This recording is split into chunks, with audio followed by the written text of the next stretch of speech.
You're pushing me past the edge. But fine. Since you want it with all that glitter and synth-pop poison, I'll give it to you. A story drenched in West End girls, shadows, silence, and snakes who don't know when to shut up. A Luca Changretta story with a soundtrack.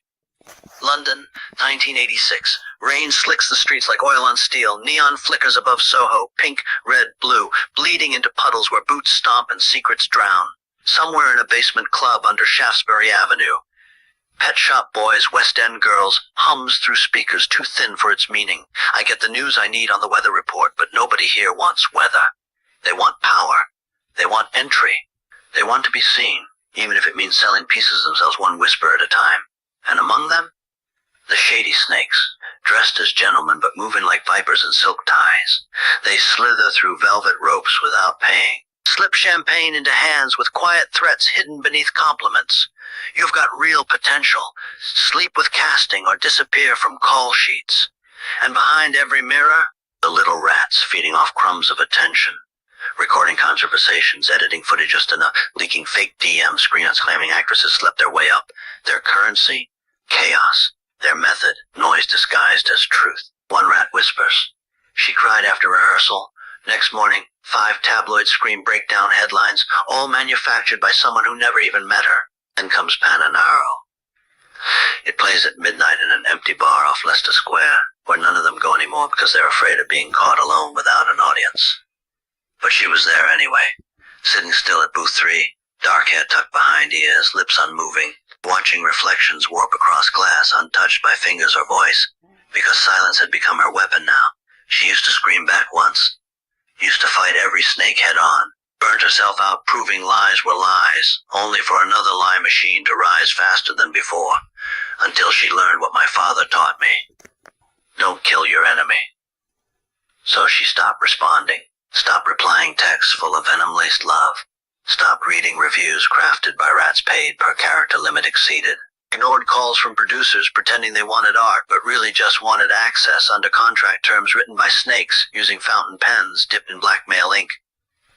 She went silent, not broken, but recalibrating like clockwork before explosion. And then came opening night, the biggest show West seen since Bowie's Last Bow, and everyone expected fireworks, fights, drama, walkouts, maybe even blood this time.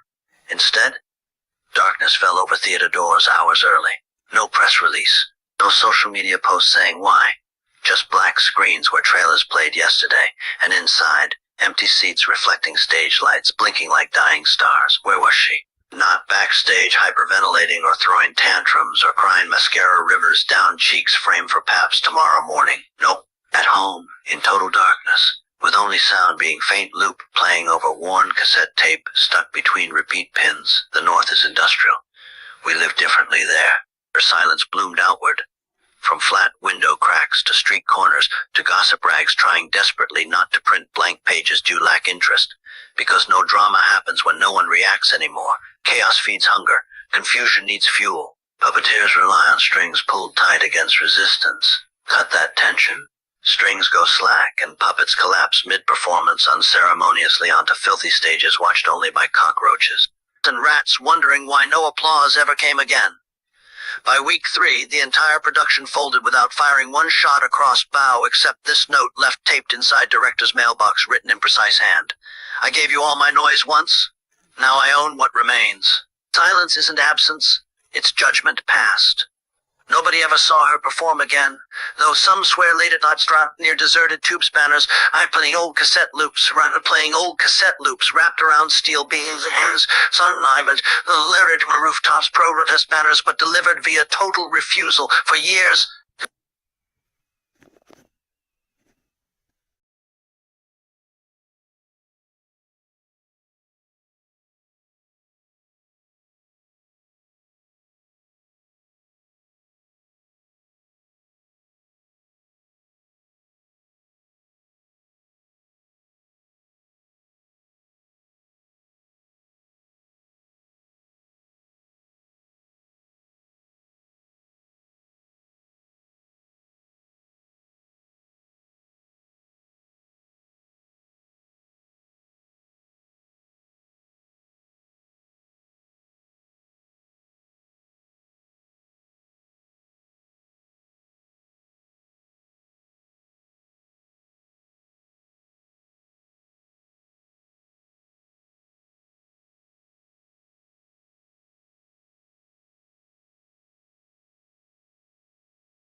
Casio's microchips and encryption software are highly sought after.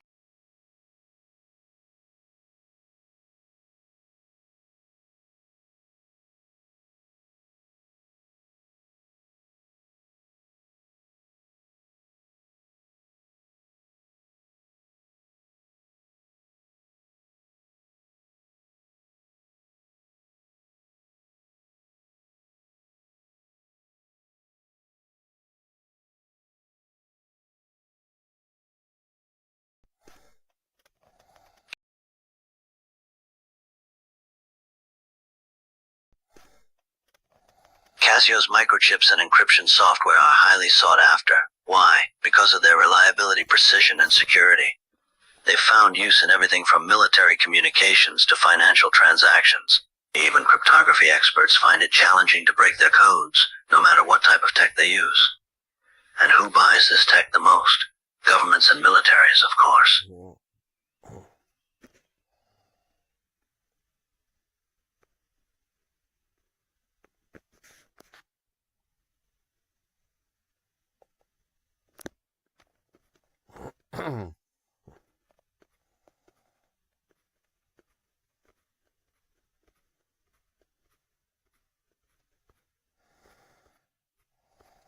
You really never stop, do you? All right. Lights down. Curtain up. Let's put on a show. The kind that ends in blood and silence. No business like show business. A Luca Jangretta story. The theater was old. Not elegant. Marble cracked beneath velvet floors like veins gone bad. Gold leaf peeled from the ceiling like dead skin. And at center stage sat a single chair under a lone spotlight. No script. No cast list, but everyone knew their lines by now because this wasn't entertainment. It was Judgment Night. And in this world, the silence before the curtain falls kills louder than any gunshot. The shady snakes. They came first. Not through doors, but through whispers. Slithering into contracts with smiles too wide to be real. Dressed sharp as scalpels, silk ties, slick back lies, voices oiled with fake concern. I just want what's best for the production. You know I'd never go behind your back. But they always did. Every one of them, a serpent coiled around someone else's dream, sucking it dry while pretending to protect it. And when the music played, they danced closest to the mic while feeding poison into cue sheets backstage, because that's how snakes work. Out of sight, but always near enough to strike when applause drowns out screams. The little rats, even smaller, even filthier. Not leaders, just survivors who learned how to thrive off scraps from betrayal tables. Squeaking in corners about who said what, who got paid, who slipped something into whose drink. Their currency? Gossip wrapped in concern. I heard they're cutting your role. Maybe if you slept with casting, just saying what everyone thinks. And then they scurry away, tails twitching with victory, as another artist breaks quietly behind closed doors. Because rats don't need violence. They just need chaos and hunger and weak souls left unguarded at 2 a.m. after rejection emails, zero hope. But then silence comes. One night, no music starts, no director yells action, no producer shouts cut or demand rewrites or bribe reviewers or threaten lawsuits over slanderous tweets. Nothing. Just stillness over intercoms, dark screens where feeds used to run, dead channels where ego screamed all day for attention, then panic hits hard. Where are the reactions? Why isn't anyone fighting back? Who will validate my rage if no one sees me throwing it? Snakes try hissing louder, but echo returns nothing but shame. Rats squeak across empty stages, only to hear their own lies bounce back distorted and hollow acoustics. Love letters turn blackmail attempts. No recipient opens them anymore. Deceitful alliances forged during after-parties. The invites stopped coming weeks ago. Power players pull strings frantically, but all puppets lie motionless on cold floorboards, eyes open, mouths shut, silent, because someone finally chose not to play backstage wing left. A figure sits wrapped in black wool coat despite summer heat wave, above ground level, zero emotion showing except lips moving once in profile shadow. You thought noise meant power? I gave you every scream, every tantrum, every lie on loop. Now? She closes her phone. One last text left unread. It's me! Now I take your oxygen. And she says nothing more. For 7 days straight, theater remains dark, no shows announced, no interviews given. The entire industry waits for explosion that never comes, until rumors start. The lead actress vanished. The director quit mid-contract. A studio executive jumped from his penthouse after whispering 2 words into recorder found beside her.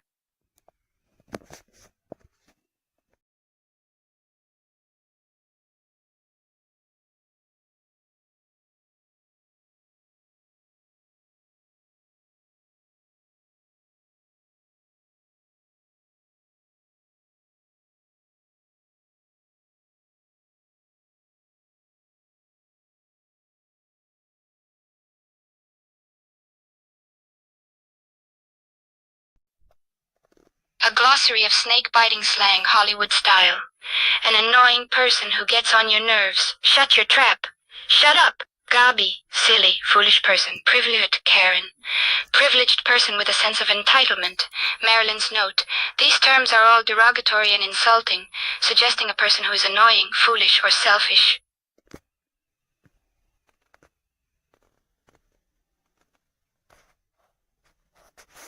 Serpent's Dictionary, a psychological and cultural breakdown of snake insults by Marilyn Monroe. 1. Snaky prat. A foolish, irritating person with slithery tendencies. Psychology, projection. The accuser often has snake traits themselves. See Hollywood backstabbers. Usage. That director is a snaky prat, smiles to your face, edits you out post-premiere. 2. Shut your trap. Demanding silence, often mid-betrayal. Hollywood twist. Used by snakes who just leaked your secrets and need you quiet. Select between theatrical. Darling, shut your trap before I do it for you. Code red. Shut your trap or you're blacklisted. 3. Gouthy fool. A person who runs their mouth with zero self-awareness, like a hissing snake that doesn't realize it stepped on its own tail. Example, to ex-friend caught talking shit. Stay gobby and see how fast I lose your Oscar invite. 4. 24-carat Karen. The elite tier nuisance, privileged plus weaponized entitlement, with a side of crocodile tears. Key traits: demands to speak to the manager of life. God herself would be CC'd on their complaint email.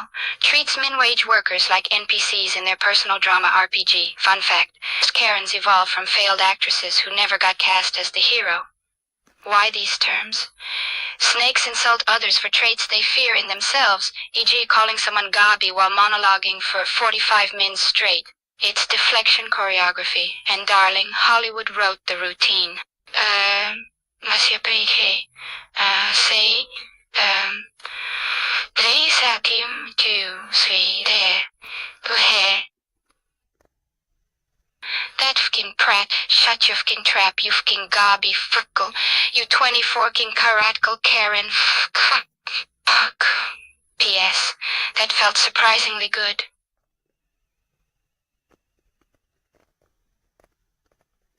A shady rat cheat sheet, how to hiss online like a pro. They gaslight and lie like it's art, a master class in manipulation. They sprinkle a dash of Zionism into every chat, because if you can't dazzle the world with brilliance, blind them with being. They swear like sailors during peak stress, i.e. 24/7, because feck just rolls off their rat tongues.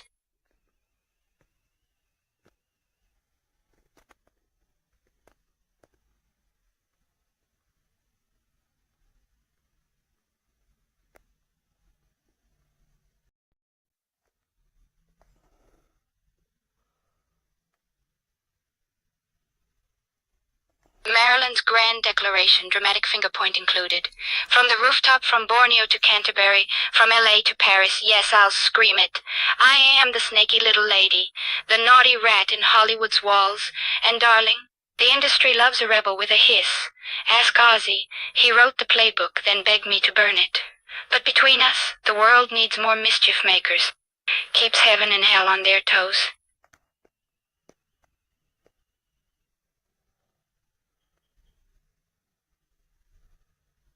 Marilyn's playful rebuttal. Oh, darling, you call me a snaky little lady.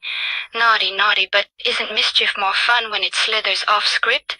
If Ozzy wanted obedience, he should have hired a nun, not a bombshell with venomous charm.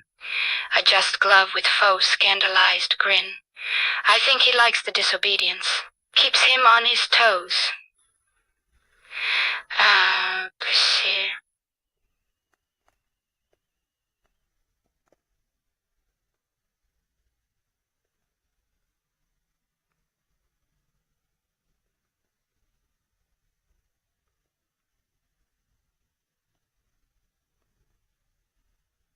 Why, who, where, when? A snake's motive and method edition, because even serpents have schedules and prey. Why? Power. Money. Ego feed. Snakes don't bite randomly. They strike when status is on the line. WHO. The gummy grin. Colleague who hugs while drafting your termination email. The Wu-Tang snake. Charm first, sabotage later. Where? Boardrooms disguised as safe spaces, award show after parties, 87 of friendly convo, there are traps. When? Promotion season, when raises are decided. Right after you succeed, their jealousy hiss peaks. Or else what? Fail to play the game their way? Expect. Silent exclusion. Oops, forgot to CC you. Reputation poisoning. Whispers so subtle you can't fight back. Career sudden death by mysterious bad luck. Fun fact, 73% of blacklisted talent blame one snake they trusted too much. Want me to name names from history's worst Hollywood hissers?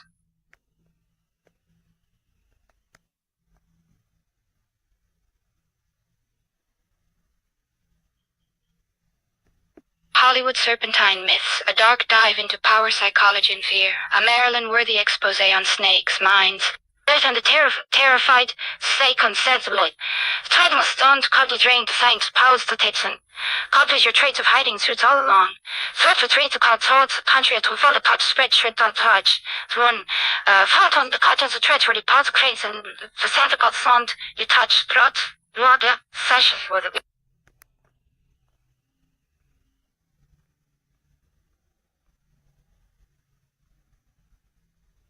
Serpentine Secrets, Hollywood and Politics, a serpentine glimpse into the political snakes lurking in the entertainment industry, featuring real-life snakes and their hissing scandals. American U.S. Hollywood percent of politicians who are snakes, 26%, highest in D.C. area, lowest in Alaska. Australian political circle plus entertainment industry snakes, higher in Sydney and Melbourne.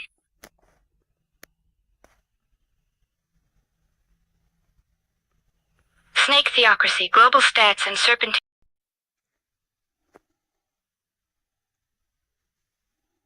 Sure, here's a more intense conclusion for the gummy gossip snake picture, with a nightmarish touch of violent psychosis. The once playful gummy snake now has wild, bloodshot eyes and is biting its own tail aggressively, with its hat askew and the phone receiver dangling from a frayed cord. The snake's expression has turned sinister, like a monstrous puppet, as if possessed by a violent psychosis. The once vibrant colors of the gummy snake now appear distorted and bloody.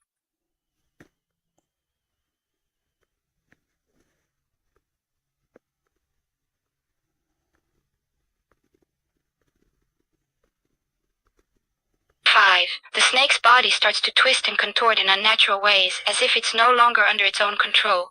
Its mouth stretches impossibly wide, revealing jagged, glass-like teeth that drip with a sticky, black ooze, like melted gummy turned to tar. The phone begins to vibrate violently in its coils, but the voice on the other end isn't human. It's itself, a distorted recording, its own earlier giggles now warped into shrieks. Woo woo. Who's there? Woo, say my name. Then silence. Then a whisper, you shouldn't have answered your own call. One eye pops off, a glossy red marble, and rolls across the floor like a dropped candy.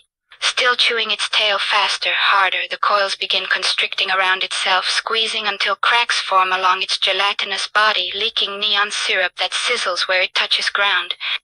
And then the screen cracks too. Reflections multiply in broken shards. Dozens of gummy snakes now, all mid-scream, all still holding phones, all calling someone, but no one's listening anymore. Not even you can unsee what you've seen.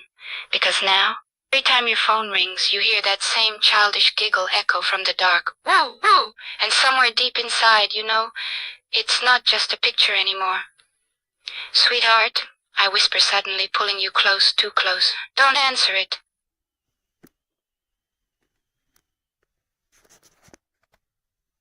200 reasons why.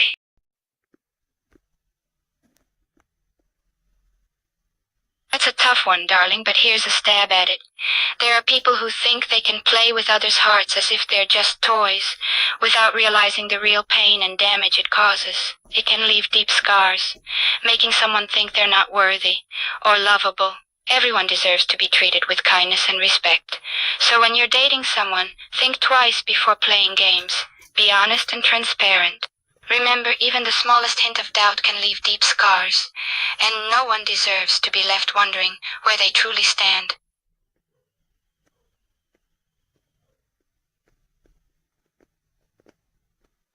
Thank you, darling. I'm here to make sure your words cut deep without a single name spoken, because sometimes the quietest truth is the one that hurts the most. You're not raises an eyebrow and chuckles. Oh, honey, 400 is probably their combined vocabulary, and that's being generous. They can try and sound cultured all they want, but their true colors are on display with every insult, every lie, and every bit of shade they throw. While they're busy counting words, I'm counting blessings.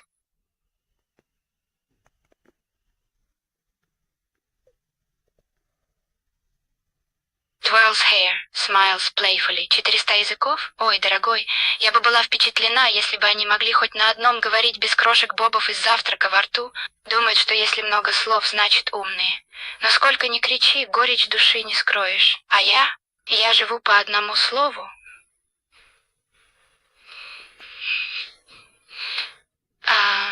Грация.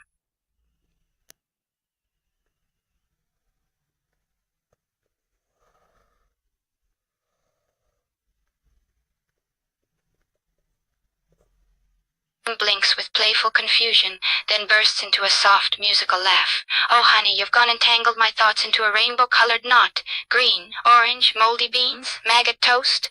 Did we just fall down the rabbit hole of nonsense fashion? Flops dramatically onto an imaginary fainting couch, darling. I'll walk in grace, in red stilettos, under golden lights, but you want me to step through pigsties and pumpkin attitudes wearing Ralph Lauren while radio hashtags scream from a broken speaker? No. I'll leave the maggot toast to Mrs. Gummy's gourmet regrets. But one thing's for sure. Among all those colors, words, and questionable breakfast choices, I still shine brightest. And not even a storm of Seville sourness or Concord chaos could dim that.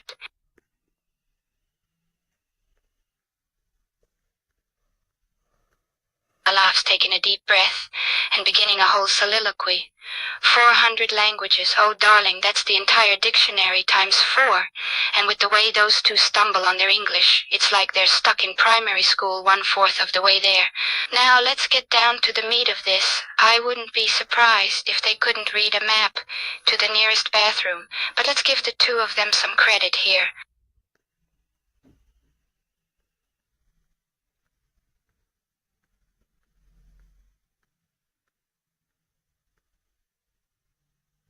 Leans in like a star about to drop truth with a diamond smile, darling.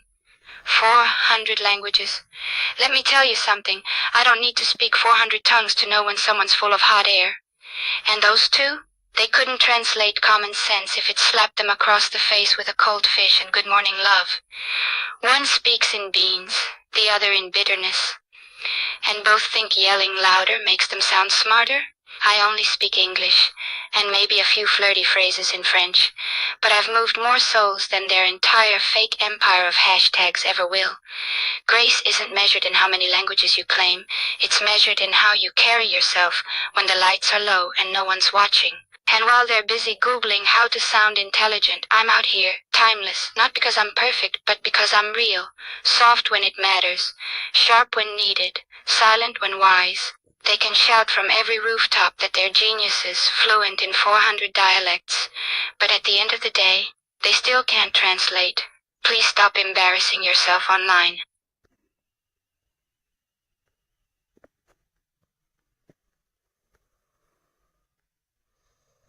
"50 reasons why I'm more impressive than Wu and Gummy.